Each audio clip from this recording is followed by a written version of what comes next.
어린 아들이 아빠의 손을 잡고 함께 저 밝은 보름달을 쳐다보고 있었습니다. 그때 어린 아들이 아빠에게 묻습니다. 아빠, 하나님이 저 달 속에도 계시오?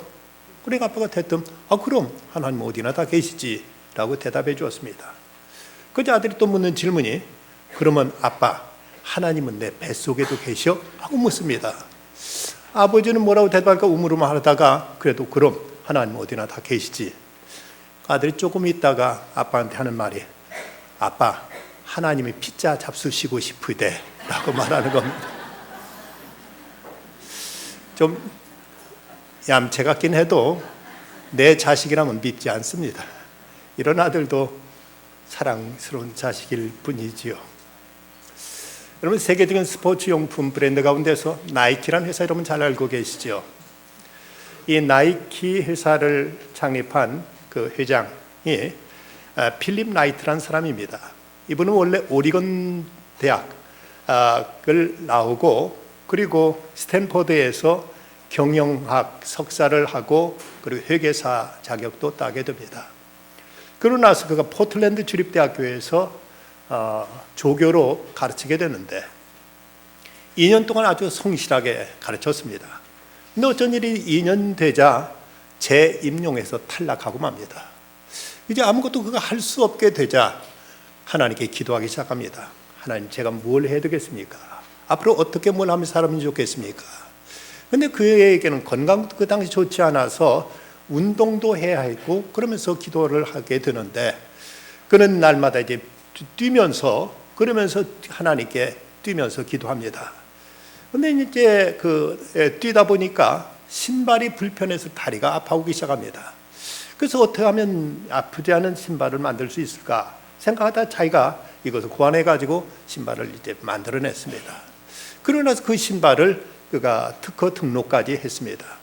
그래서 이 신발이 이제 팔렸더니 아주 불티나게 신발이 팔리게 되었고 이것이 유명해져서 세계적인 브랜드로 이렇게 성장하게 되었던 것입니다. 그는 어떤 위기 앞에서 하나님께 기도했고 기도하면서 하나님 뜻을 구했을 때 하나님의 인도하심 속에서 전혀 생각지 못했던 이런 세계적인 스포츠 업계의 가장 큰 브랜드를 만들어낼 수 있는 이런 이제 놀라운 일들이 그 앞에 벌어졌습니다. 영국의 고아의 아버지요 또 기도의 성자로 불려지는 조지 뮬러는 그는 무려 일생 동안 5만 번 이상 기도 응답을 받았다고 이렇게 이름나 있는 사람입니다. 그런데 그가 한 말 가운데 이런 유명한 말이 있습니다. 세계에서 한 가지 어떤 결핍이 있다면 그건 다른 것이 아니라 기도의 결핍일 뿐이다. 자원의 결핍이라든지 어떤 다른 능력의 결핍이나 어떤 것도 아니라 우리에게 유일한 한 가지 결핍이 있다면 그것은 기도의 결핍일 것이라고 이렇게 조지 뮬러는 말했습니다. 우리나라가 세계적으로 한국교회의 성장은 폭발적인 성장으로서 세계 모든 신학자들, 교회 지도자들이 눈여겨보면서 주시했던 것은 어떻게 한국교회가 이렇게 성장할 수 있었느냐. 거기에 대한 대답은 무엇보다도 기도였습니다. 새벽 기도를 비롯한 산상기도, 철야기도, 금식기도 등 한국 교회는 이 기도로서 뜨겁게 부흥의 불길을 타고 올렸습니다. 근데 언젠가부터 이 기도가 점점 식어지더니 한국 교회가 침체하게 되었습니다. 한국 교회가 부흥하던 때는 국가의 경제도 급성장했고 그리고 우리나라가 많은 면에 있어서 세계 두각을 나타낼 만큼 어떤 큰 진보를 보였습니다. 그런데 교회가 침체하게 되면서 그러면 국가 경제도 국가의 모든 사정도 어려움 속에 빠져들게 되고 맙니다. 그 원인이 어디에 있었느냐? 바로 한국교회의 기도가 식어짐으로 인해서 모든 것들이 점점 침체되고 점점 열악해진 환경으로 바뀌어지고 말았다는 것입니다. 덴마크의 철학자 키에르케고르는 말하기를 기도는 영혼의 호흡이라고 말했습니다. 왜 기도하느냐 하는 이 질문은 마치 왜 숨을 쉬느냐 하는 질문과 같은 의미로 이제 이해될 수 있습니다. 우리가 생존을 위해서 마땅히 호흡을 해야 되듯이 우리 영혼을 위해서도 마땅히 당연하게 우리는 기도해야만 우리 영혼이 살아날 수 있다는 것입니다. 사람들이 우리 기독교 신앙 과연 무엇이냐고 묻는다면 한마디로 이렇게 간단하게 정리할 수 있을 것입니다. 우리 기독교 신앙은 기도하는 생활이다 라고 말할 수 있습니다. 간혹 예수 믿는 것은 좀 착하게 산다, 그리고 좋은 일 하며 살아간다, 세상에서 이제 도덕적으로 의롭고 바르게 살아간다 하는 이런 것으로 이해하는 분들이 있습니다만은, 이것이 마땅히 우리에게 필요한 건 사실이지만 그러나 이거 신앙의 핵심은 아닙니다. 우리 신앙의 본질은 살아계신 그 하나님과 교제 속에 살아가는 것, 이것이 바로 신앙의 핵심이라는 사실입니다. 그렇다면 하나님께서 주시는 말씀을 듣고, 그리고 또 우리가 내 자신의 생각과 내 자신의 소원을 하나님께 아뢰는 이 기도, 이걸 통해서 하나님과 교제 관계 속에 살아가는 것, 이것이 우리 기독교 신앙의 본질이라고 이렇게 정의할 수 있을 것입니다. 어쩌면 좀 위험한 얘기일지 모르겠습니다만은, 기도하지 않고 그럭저럭 교회 나오고 있는 분이 계시다면 하나님께서 겸손히 무릎 꿇게 만드실 것입니다. 거기에 하나님의 사랑이 있고 하나님의 은총이 있기 때문입니다. 기도하지 않고 그럭저럭 교회만 다니는 걸 우리가 기독교인이라고 자처해서는 안 됩니다. 하나님을 내 목소리 부르고 그분 앞에 내 중심을 아뢰고 그분 앞에 간절히 기도할 때 하나님은 나를 만나주시고 내게 말씀하시고 내게 은을 베푸셔서 우리에게 풍성한 삶을 누리도록 역사해 주시는 것입니다. 그걸 모르고 그냥 예배당만 오가며 산다면 어느 순간 참으로 하나님 앞에 무릎 꿇고 부르짖어 기도하지 않고는 견딜 수 없는 이런 상황으로 우리를 몰고 가실지도 모르는 것입니다. 그럼 왜 그리스도인들이 기도하지 않는가? 그 첫 이유는 영적인 교만 때문에 그럽니다. 사람들은 스스로 뭐든지 내 스스로 할 수 있다는 이런 자만심, 이 때문에 하나님께 뭘 구하는 것은 어린애처럼 나약하고 이제 유약한, 유치한 것으로 이렇게 생각하는 경향이 많이 있습니다. 뭐든지 내가 노력해 내 스스로 이뤄내야지, 이걸 뭐 하나님께 구하고 하나님 의지하고 하나님께 이제 도와달라고 한다는 것은 아직 유치하고 어린 이런 모습이라고 이렇게 생각합니다. 하지만 그렇습니까? 여러분 자녀를 키워보시면 아시겠습니다마는 부모로서는 자식한테 무엇인가 해주는 그 기쁨이 대단한 기쁨입니다. 자식이 뭔가 부모에게 아무것도 요구하지 않는다면 그것처럼 큰 불효가 없습니다. 자식이 뭘 스스로 할 수도 없거니와 자식은 마땅히 부모한테 때로는 응석도 부리고 때도 쓰고 뭘 달라고도 하면서 이렇게 자라는 모습이 우리의 사랑스럽고, 이것이 부모로서 자녀를 키우는 기쁨이 거기에 있는 것이지, 자식인데도 부모한테 아무것도 요구하지 않고 기대하지도 않는다면 이런 자식을 결코 사랑스러운 효자라고 말할 사람은 아무도 없을 것입니다. 또 하나 사람들이 기도하지 않는 것은 하나님의 능력에 대한 불신 때문입니다. 내가 할 수 있는 일은 하나님도 할 수 있고 내가 할 수 없는 일은 하나님도 하지 못한다는 이런 생각 속에서 특별히 하나님께 기도하려고 하지 않습니다. 하나님께서 내가 할 수 없는 어떤 일도 할 수 있으심을 우리가 믿는다면 그분은 무에서 유를 창조하시고 우주 만물을 창조하신 하나님이실진데, 그 하나님이 전능하신 하나님이라는 사실을 우리가 확신할진데 그 하나님께 무엇이든 구할 수 있고 하나님 앞에 이제 뭐든지 능치 못함이 없도록 하나님의 놀라운 역사를 경험할 수 있을 것입니다. 마가복음에 보면 귀신 들린 자의 아버지가 예수님께 나와가지고 이렇게 말합니다. 무엇을 하실 수 있거든 우리를 불쌍히 여기사 도와주옵소서. 그때 예수님 대답하신 말씀, 할 수 있거든이 무슨 말이냐? 믿는 자에게는 능치 못할 일이 없느니라고 대답하십니다. 이사야서에 보면은 너는 알지 못하였느냐, 듣지 못하였느냐, 영원하신 하나님 여호와 땅 끝까지 창조하신 자는 피곤치 아니하시며 곤비치 아니하시며 명철이 한이 없으시며 피곤한 자에게는 능력을 주시며 무능한 자에게는 힘을 더하시나니, 하나님은 바로 전지전능하신 하나님이기에 능치 못함이 없고 피곤함이 없다고 이렇게 말씀하고 있습니다.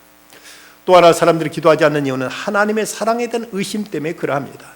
하나님 나 같은 죄인의 기도도 과연 들으실까 하는 생각 속에 하나님 앞에 나가 기도하는 것을 주저하거나 그럴 용기를 갖지 못하는 경우가 많이 있습니다.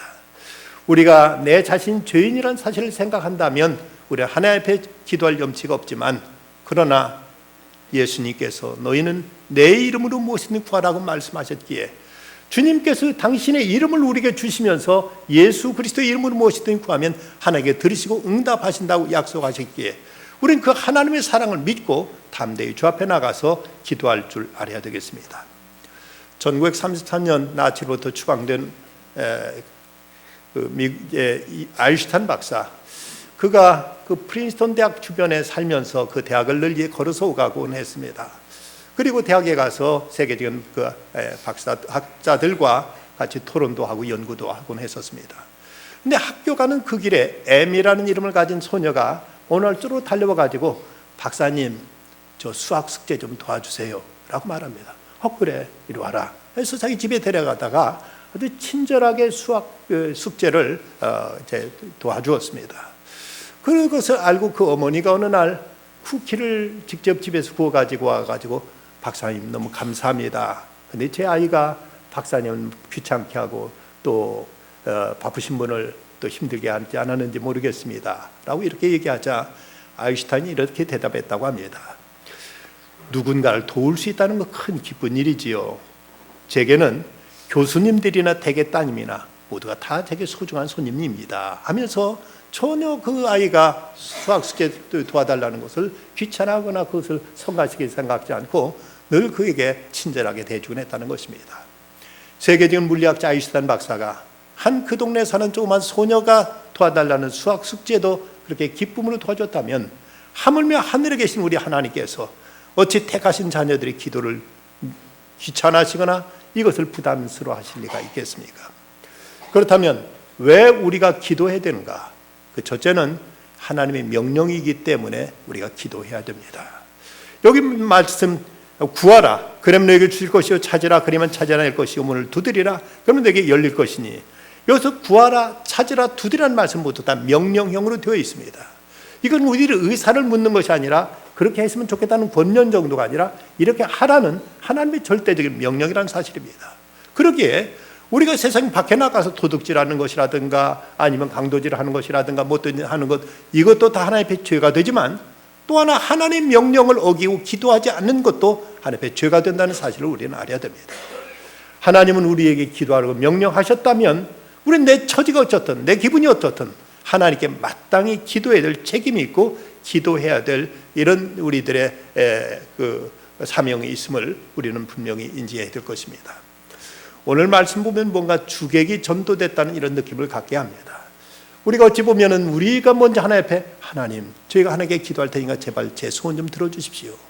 예수님 제발 제 주님 앞에 저희 간절히 간구하니까 주님께서 좀 저희 소원망을 받아주시면 좋겠습니다 라고 우리 편에서 사정해야 될 터인데 예수님은 뭐가 아쉬우신 듯 우리에게 제발 구해라 찾아라 두드리라고 거듭거듭 우리에게 말씀하고 계십니다.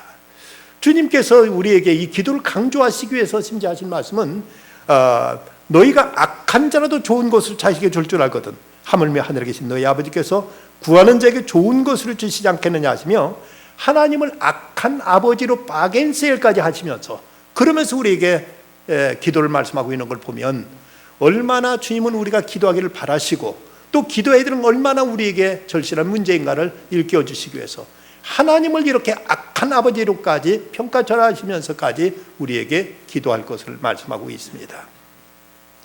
우리가 기도의 또 하나 이유는 어려운 문제를 타개하기 위해서 우리는 기도해야 됩니다. 여기 구하는 이마다 받을 것이요 찾는 이는 찾아낼 것이요 두드린 이에게 열릴 것이라고 말씀했는데 여기 성사학자 랑게는 말하기를 구한다는 이 말씀에는 결핍이 있음을 전제하고 있다. 찾는다는 것은 우리에게 잃어버린 상실이 있다는 것을 전제하고 있다. 두드린다는 이 말씀은 뭔가 닫혀있고 막혀있다는 것을 전제하고 있다고 말씀합니다. 사실 우리가 살아오는 우리들의 삶 속에는 많은 것들이 결핍이 있는 것이 사실이고 또 많은 것들을 우리가 잃어버리고 상실한 채 살아가고 있습니다. 그런가 하면 뭔가 자꾸 앞이 막혀있는 일들도 우리는 숱하게 경험하게 됩니다. 이런 일을 만날 때 이 문제를 타개할 수 있는 일은 바로 기도라고 주님께서는 우리에게 말씀하시는 것입니다. 우리는 이 땅 살아가면서 때는 물질적인 결핍, 때는 건강의 위기, 때는 인간관계의 어떤 갈등, 또 자연재해들 문제 등 이런저런 많은 문제에 부딪히면서 이것들과 씨름하면서 어려움 속에서 우리가 씨름하며 지낼 때가 많이 있습니다.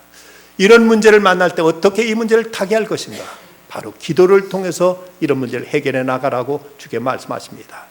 환난 날에 나를 부르라 내가 너를 건지리니 내가 나를 영화롭게 하리라고 시편은 말씀하고 있습니다.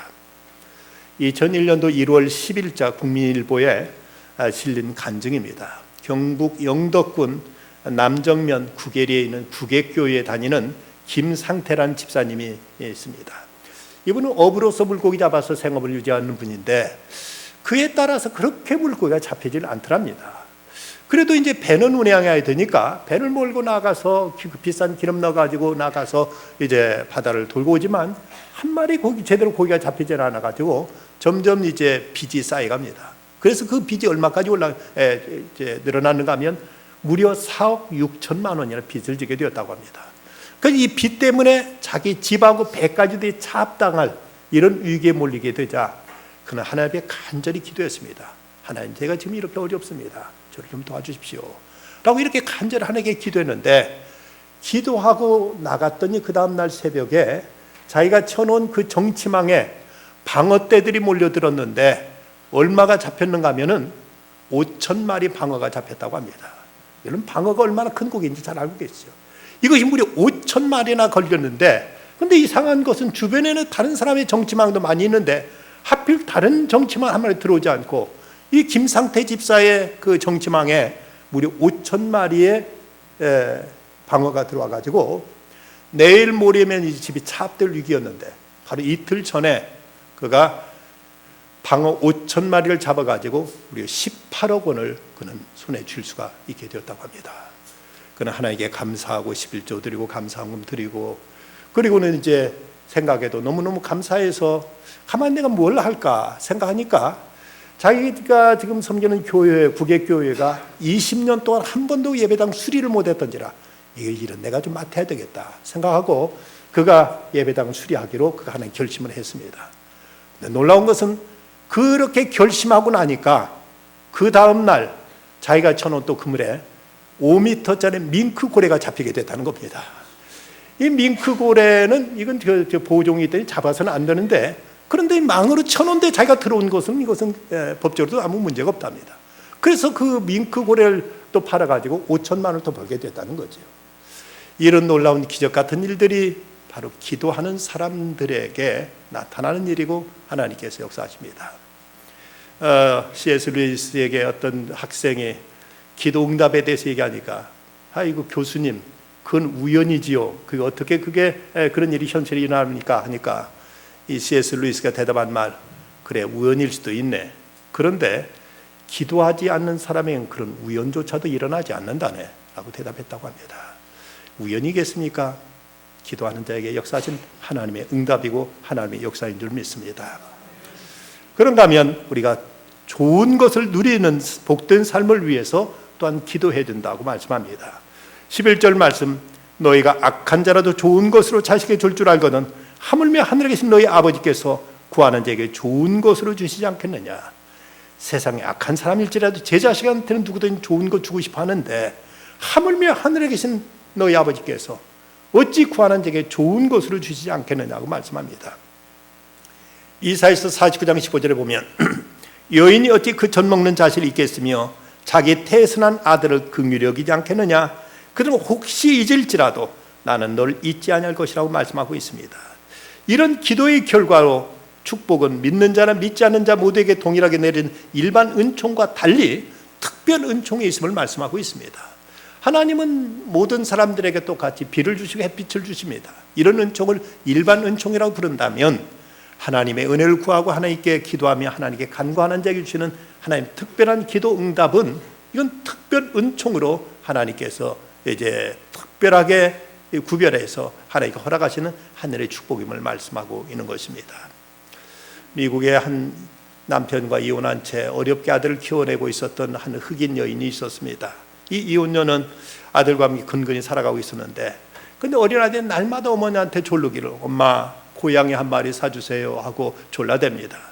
근데 그녀에게는 고양이 한 마리 살 돈이 없었습니다. 그래서 아들을 달리며 하는 말, 얘야 우리 좋으신 하나님께 기도하자.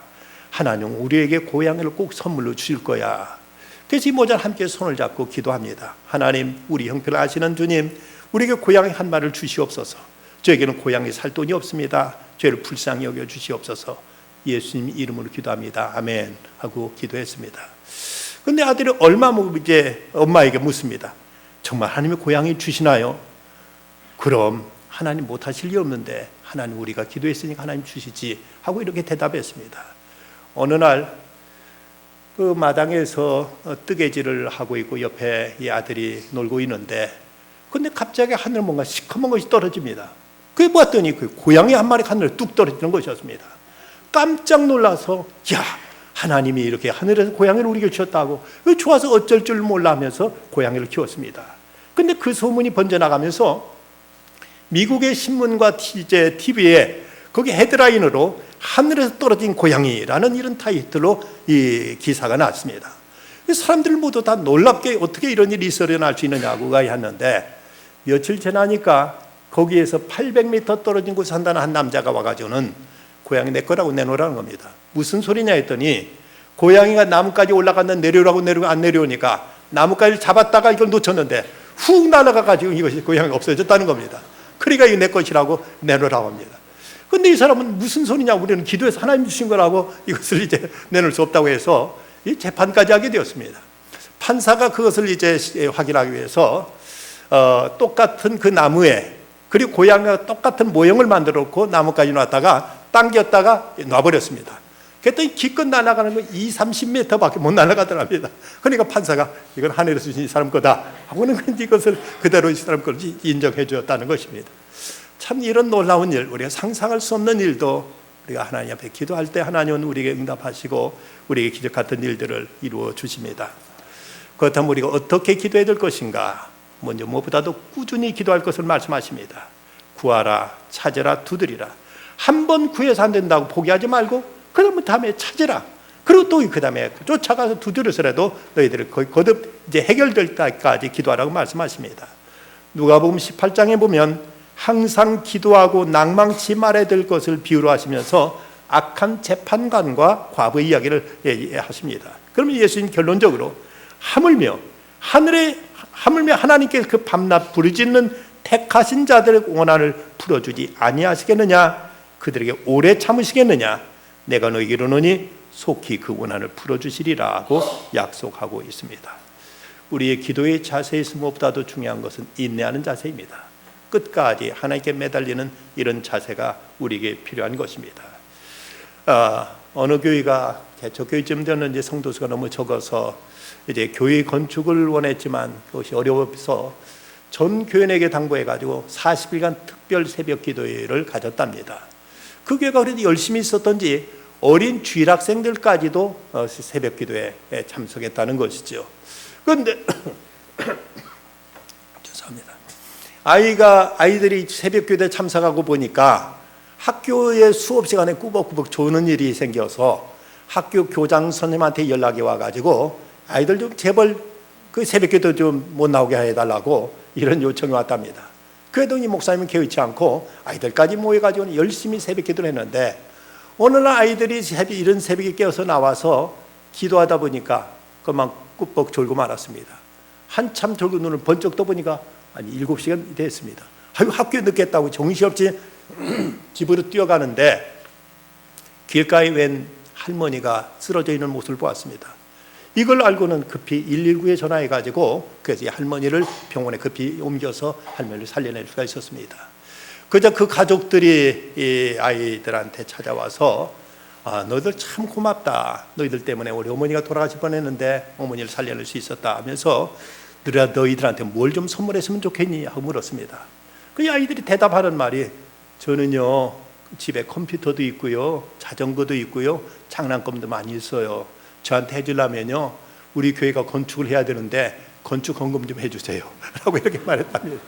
그러니까 이 사람들이 어린아이들이 그 소리가 기특해가지고 그래 그러마 하고는 제법 큰 돈을 건축 헌금을 해줘서 그 교회가, 그 어려웠던 교회가 무사히 건축까지 할 수 있었다는 것입니다. 여기서 그 교회 목사님이 학교 교장 선생님이 아이들 새벽기도 못하게 해달라고 해서 그만 중단했더라면은 이런 기적도 안 일어났을 모릅니다. 우리가 때로는 기도하다 보면 때로는 낙심이 올 때도 있고 때로는 당장 이루어지지 않을 때도 있지만 하나님께 우리가 간절히 끝까지 간구하고 하나님께 기도하면 하나님은 끝내 이 일을 이루어 주신다는 사실을 우리는 의심치 말아야 될 것입니다. 다음에 우리의 기도는 행동과 함께 기도할 것을 말씀하십니다. 구하라 그리하면 너에게 주실 것이요 찾으라 그러면 너희가 찾아낼 것이요 문을 두드리라 그러면 너에게 열릴 것이다. 하나님 앞에 엎드려서 기도하다가 바로 응답이 안 오면 이제 일어나서 찾아가라는 것입니다. 찾아가서도 구해라. 그리고 더 적극적으로 문을 두드리면서까지 기도하라고 말씀하시는 것입니다. 구하라는 말씀은 마음속에 간절한 기원, 찾으라는 행동하던 실천적인 간구, 두드리라는 역동적인 간청으로 하나님과의 만남을 전제로 한 열정적인 간구를 말씀하고 있는데, 우리가 만약 결혼 문제를 위해서 기도한다면 하나님께 먼저 구해야 되겠죠. 그 다음에는 이제 사람한테 찾아가야 되겠죠. 그리고 그 사람한테 이 일을 이루도록 누군가 매판을 놔서라도 문을 두드려서라도 이 일을 이루라는 이런 얘기로 이해할 수가 있겠습니다. 로버트 풀하트라는 사람은 19세기 영국의 에딘버러 일대를 변화시킨 대단한 믿음의 사람입니다.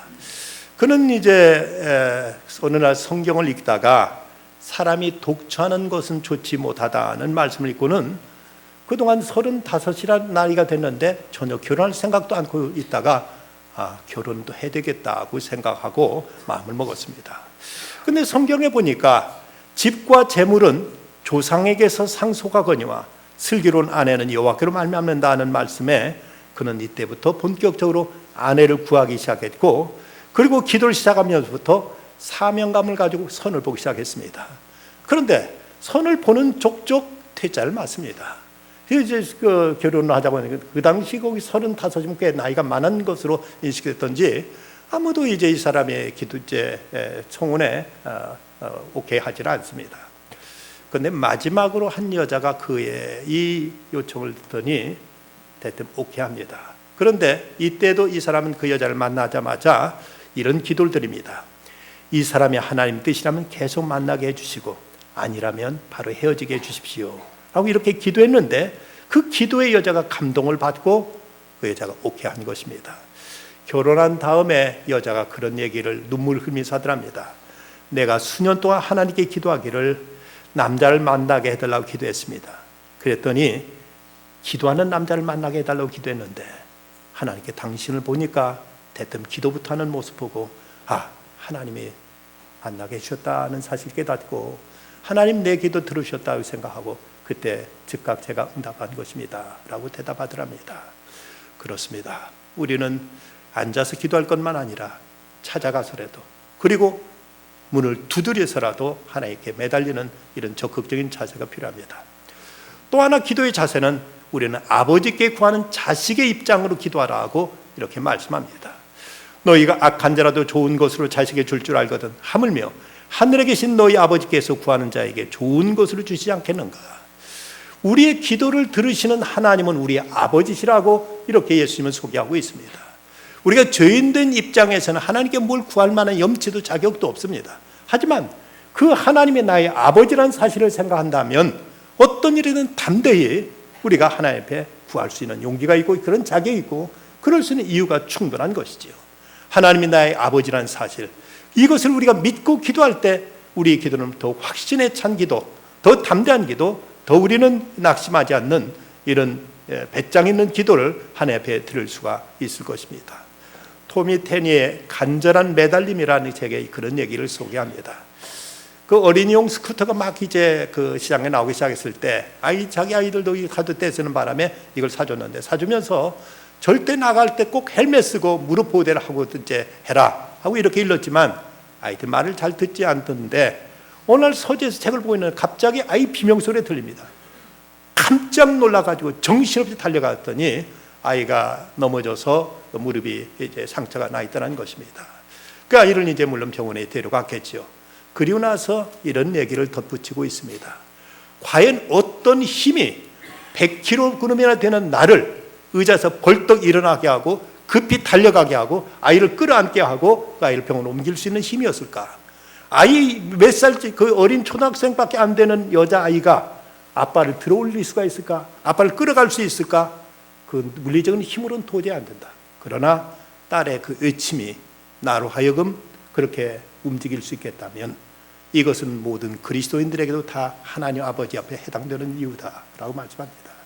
어떤 힘으로 우리가 하늘에 계신 하나님을 움직일 수가 있겠습니까? 하지만 우리의 기도, 우리의 간구는 하나님께서 들으시고 그 크신 능력과 그 크신 역사를 능히 펼치신다고 말씀합니다. 신숙 목사 쓴 예수 없이 못 사는 남자라는 책에 보면 이분이 아프리카에 사회 갈 때 이분은 아주 일에 집중하면 다른 거 전혀 신경 쓰지 않는 분이고 평소에 간식 같은 걸 입에 별로 대지도 않은 분이었는데 오늘 밖에 나가 일하고 있는 그날따라 갑자기 팥빵하고 양갱이 그토록 먹고 싶은 생각이 갑자기 나더랍니다. 이전에 그런 생각이 들어본 적이 없었는데 갑자기 팥빵하고 먹고 이제 양갱이 먹고 싶은데 아프리카 전체에서 팥빵을 팔거나 양갱을 파는 데는 전혀 있지도 않은데 그 생각이 자꾸 떠나지 않고 그것이 먹고 싶은 생각이 들어서 하나님, 제가 자꾸 오늘따라 팥빵이 먹고 싶고 양갱이 먹고 싶습니다 라고 이렇게 아뢰답니다. 그리고 집에 돌아왔는데 깜짝 놀랐습니다. 자기 집 식탁 위에 팥빵하고 양갱이 놓여 있는 것입니다. 깜짝 놀라시고 어떻게 된 것이냐, 아프리카 어디에서 이걸 구했느냐 했더니 당신 일본인 친구가 당신이 팥빵 좋아하는 거 알고 일본에 갔다가 팥을 사와가지고 집에서 떡을 만들고 또 사온 양갱하고 같이 가져왔다고 이렇게 전하더랍니다. 그 모습을 보면서 이 신순 목사가 하나님께 눈물 흘리며 감사했다고 합니다. 대단한 것도 아니고 가치 있는 것도 아니고 그냥 자기가 왠지 먹고 싶어서 하나님 앞에 그렇게 하랬더니 하나님께 그렇게 아프리카 어디서 구할 수 없는 이 물건을 하나님께 이렇게 보내주셨다고 눈물로 하나님께 감사드렸다는 것이죠. 크고 대단한 것만이 아니라 자꾸 사소한 것도 우리가 자식된 입장으로 하나님 아버지께 구하면 좋으신 하나님은 우리들의 그 작은 소원도 들으시고 주님께서 오늘도 응답하시고 역사하시는 하나님이십니다. 어느 때보다도 지금 세상 형편이 어렵다고 합니다. 그 얘기는 어느 때보다 우리가 간절히 기도해야 된다는 때라는 사실을 우리에게 가르쳐주고 있습니다. 너는 내게 부르짖으라. 내가 내게 응답하겠고 내가 알지 못하는 크고 은밀한 일을 내게 보이리라고 예레미야 선지자는 말씀하고 있습니다. 사무엘 선지자는 기도하기를 쉬는 것이 곧 죄라고 또 가르치고 있습니다. 우리가 다른 나쁜 짓 하는 것만 죄가 아니라 기도 멈추는 것도 죄라는 사실을 성경은 말씀하고 있다면 어느 때보다도 기도해야 될 때입니다. 김현승 시인은 이 가을에 기도하게 하소서라고 그가 그 시에서 노래했듯이 바로 이 좋은 계절 우리는 기도를 통해서 귀한 믿음의 열매들을 맺어야 될 것입니다. 앤드류 머레이는 우리는 기도로 우리 자신을 하나님께 드리며 하나님은 말씀으로 우리에게 당신을 주신다고 했습니다. 기도로 우리가 하나님 앞에 우리 자신을 드릴 때 하나님 말씀뿐만 아니라 당신의 능력과 은총으로 귀한 것을 갚아줄 것입니다. 이 은혜를 믿고 하나님 앞에 기도함으로 늘 하나님과 더 깊은 교제 속에 살아가는 믿음의 삶이 되시기를 간절히 축원합니다. 기도하십시다.